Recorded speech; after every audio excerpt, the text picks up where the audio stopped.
Hey everybody, I'm back with another video. This video is for Dollar General for March the 11th, tomorrow, for the 5 off of 25 at Dollar General. This out of pocket is a little higher, but y'all, I need laundry detergent, so I am trying to stock up on some laundry detergent. So like I said, the coupons I had this week weren't too great, but I'm still gonna do this deal because it's still saving money and I need the laundry detergent.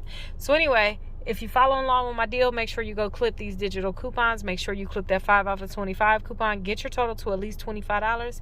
Enter your number at the register and watch your total drop. So the first item you want to pick up is one Suavitel fabric softener, 120 ounces for $8.50, and there's a $2 off coupon.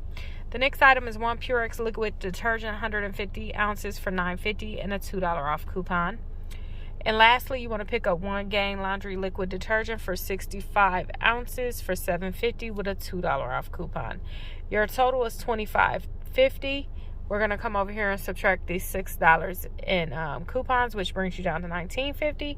And remember, once you clip your 5 off of 25 coupon, you're only going to be paying $14.50 plus tax. $14.50 for this laundry detergent right here at Dollar General on tomorrow. Happy couponing.